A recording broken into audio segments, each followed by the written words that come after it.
Market ನಿನ್ನೆ ಪ್ರಸ್ತಾವನೆ ಮಾಡಿದ್ದೀರಾ. ಅದರಂತೆ ಈ ಬೀಜ ಆಕ್ಟು ಮತ್ತೆ ಈ ನರ್ಸರಿ ಆಕ್ಟು ಇಲ್ಲಣ್ಣ, ಆಂಧ್ರದಲ್ಲಿದೆ ಮತ್ತೆ ತಮಿಳುನಾಡಲ್ಲೆಲ್ಲ ಇದೆ. ಇಲ್ಲೇನೋ ಸಮಸ್ಯೆ ಆದ್ರೆ ರೈತರಿಗೆ ಪರಿಹಾರ ಸಿಗಲ್ಲ, ಬಿಲ್ಲು ಸಿಗಲ್ಲ. ಇದನ್ನು ಇವಾಗ ತೋಟಗಾರಿಕೆ ಮತ್ತು ಕೃಷಿ ಇಲಾಖೆಯವ್ರು ಬರ್ತಾರೆ, ಅದನ್ನ ಸ್ವಲ್ಪ ರೈಸ್ ಮಾಡಿ ನಮ್ಮ ಸರ್ಕಾರ ಇಂಪ್ಲಿಮೆಂಟ್ ಮಾಡಿಲ್ಲ. ಅದ್ರ ಜೊತೆಗೆ ಟೊಮಾಟೊ ಮಾರ್ಕೆಟ್ ಕಂದಾಯ ಮಂತ್ರಿ ಅವರ ಹತ್ರ ಮಾತಾಡಿ ಪರಮೇಶ್ವರ್ ಸಾಹೇಬ್ ಹತ್ರ ಅದನ್ನ ನಮ್ಗೊಂದು ಅನುಕೂಲ ಮಾಡಿಕೊಡ್ಬೇಕು.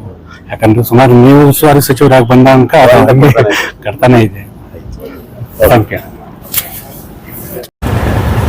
ಭೂಮಿ ತಾಯಿಯ ಮೇಲೆ ಲಕ್ಷಾಂತರ ರೂಪಾಯಿ ಬಂಡವಾಳ ಹಾಕಿ ಬೆವರು ಸುರಿಸಿ ಬೆಳೆಯುತ್ತಿರುವ ರೈತರ ಮರಣ ಶಾಸನ ಬರೆಯುತ್ತಿರುವಂತಹ ಕಳಪೆ ಬಿತ್ತನೆ ಬೀಜ ಮತ್ತು ಅನಧಿಕೃತ ನರ್ಸರಿಗಳಿಗೆ ಕಡ್ಡಾಯವಾಗಿ ಕಾನೂನು ಒಂದು ಜಾರಿ ಮಾಡಬೇಕು, ಬೀಜ ಆಕ್ಟನ್ನು ಜಾರಿ ಮಾಡಬೇಕು ಮತ್ತು ಟೊಮೆಟೊ ಮಾರುಕಟ್ಟೆ ಜಾಗದ ಸಮಸ್ಯೆಯನ್ನು ಗಂಭೀರವಾಗಿ ಪರಿಗಣಿಸಬೇಕೆಂತೇಳಿ ಕೋಲಾರ ಜಿಲ್ಲಾ ಉಸ್ತುವಾರಿ ಸಚಿವರಾಗಿ ಕೆಲಸ ನಿರ್ವಹಿಸಲು ಬಂದಿರುವಂತಹ ರಾಮಲಿಂಗಾರೆಡ್ಡಿ ಅವರಿಗೆ ರೈತ ಸಂಘದಿಂದ ನಷ್ಟ ಹೂಕೋಸು ಸಮೇತ ಅವರಿಗೆ ಮನವಿ ನೀಡಿ ನಾವು ಒತ್ತಾಯ ಮಾಡ್ತಾ ಇದ್ದೀವಿ.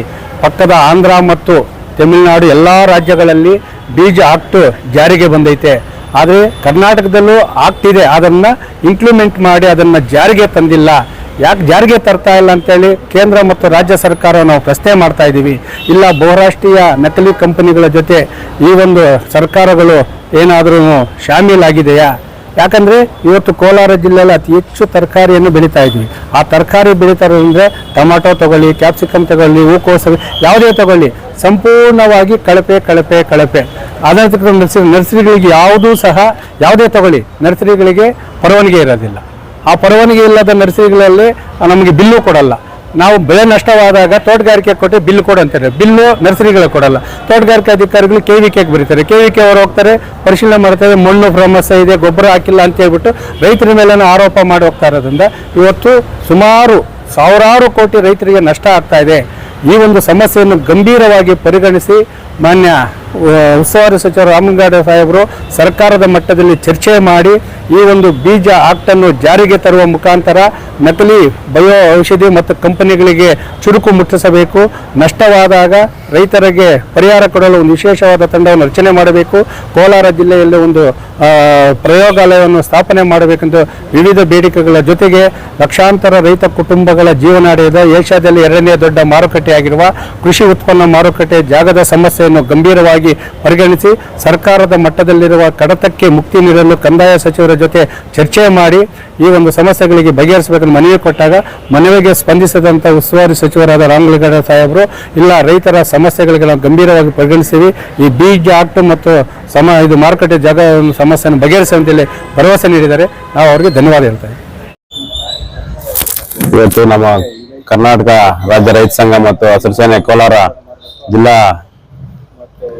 ಘಟಕದಿಂದ ಮಾನ್ಯ ಕೋಲಾರ ಉಸ್ತುವಾರಿ ಸಚಿವರಾದಂತಹ ರಾಮಲಿಂಗಾರೆಡ್ಡಿ ಸಾಹೇಬರಿಗೆ ಇಡೀ ಕರ್ನಾಟಕ ರಾಜ್ಯದಲ್ಲಿ ಮತ್ತೆ ಎಸ್ಪೆಷಲಿ ನಮ್ಮ ಕೋಲಾರ ಜಿಲ್ಲೆಗೆ ಸೀಡ್ ಆಕ್ಟ್ ಮತ್ತೆ ನರ್ಸರಿ ಆಕ್ಟ್ ಜಾರಿಗೆ ತರಬೇಕಂತ ಹೇಳ್ಬಿಟ್ಟು ನಾವು ಈ ಸಂಘದ ಮುಖಾಂತರ ಒಂದು ಮನವಿಯನ್ನ ಸಲ್ಲಿಸಿರುತ್ತೇವೆ.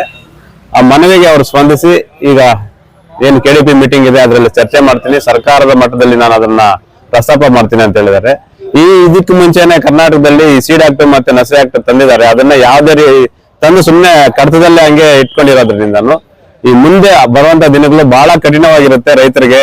ಇವಾಗ ಯಾವ್ದೋ ಒಂದು ಉದ್ಯಮ ಸ್ಟಾರ್ಟ್ ಮಾಡ್ತಾನಂದ್ರೆ ಅವನಿಗೆ ಆ ಉದ್ಯಮ ಫೇಲ್ಯೂರ್ ಆದ್ರೆ ಅವ್ನಿಗೆ ಇನ್ಸೂರೆನ್ಸ್ ಮತ್ತೊಂದು ಬರುತ್ತೆ. ರೈತರು ಬೆಳೆಗೆ ಹಾಕಿದಂತ ಒಂದು ಬಂಡವಾಳ ಮತ್ತೆ ಇದು ವಾಪಸ್ ಬರ್ಬೇಕಾದಂತದೆ.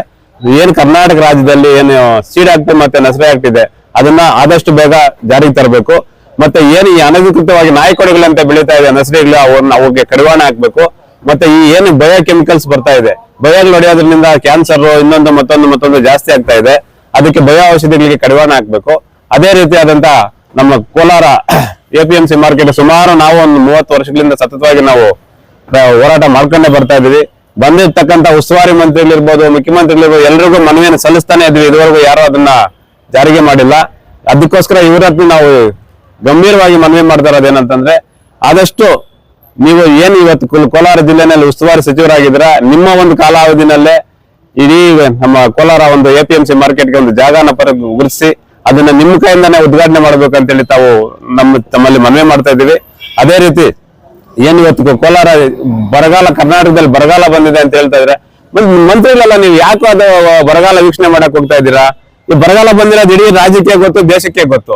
ಮತ್ತೆ ಅದಕ್ಕೆ ಒಂದು ಏನೋ ಎಕ್ಸ್ಟ್ರಾ ದುಡ್ಡು ರಿಲೀಸ್ ಮಾಡೋದು, ಮಂತ್ರಿ ಹೋಗೋದು, ಅವ್ರ ಜೊತೆ ಅಧಿಕಾರಿಗಳೆಲ್ಲ ಹೋಗೋದು, ಪರಿಶೀಲನೆ ಮಾಡೋದು, ಏನ್ ಪ್ರಯೋಜನ? ಬರಗಾಲ ಬಂದಿದೆ ಅಂತ ಗೊತ್ತು, ನಿಮ್ಮ ಅಧಿಕಾರಿಗಳು ನಿಮ್ಗೆ ಮಾಹಿತಿ ಕೊಟ್ಟಿರ್ತಾರೆ, ಇಮಿಡಿಯೇಟ್ ಆಗಿ ಅಸೆಂಬ್ಲಿನಲ್ಲಿ ಕರೆದ್ಬಿಟ್ಟು ಏನ್ ಘೋಷಣೆ ಮಾಡ್ಬೇಕು, ಬರ ಪರಿಸ್ಥಿತಿಗೆ ಘೋಷಣೆ ಮಾಡ್ಬೋದಲ್ಲ. ನೀವು ಈ ತರ ಕಾಲಹರಣ ಮಾಡಿ ರೈತರನ್ನ ಮತ್ತೆ ರೈತರ ಜೀವನ ಜೊತೆ ಚೆಲ್ಲಾಟ ಆಡಬಾರ್ದು. ಅದೇ ರೀತಿ ನಾವ್ ಇವತ್ತು ಏನ್ ಮನವಿ ಕೊಟ್ಟಿದ್ದೀವಿ, ಸೀಡ್ ಆಕ್ಟ್ ಮತ್ತೆ ನರ್ಸರಿ ಆಕ್ಟ್ ಅನ್ನ ಆದಷ್ಟು ಬೇಗ ಜಾರಿಗೆ ತರಬೇಕಂತ ಹೇಳಿ ಈ ಮೂಲಕ ನಾವು ಸರ್ಕಾರವನ್ನ ಒತ್ತಾಯ ಮಾಡ್ತಾ ಇದೀವಿ.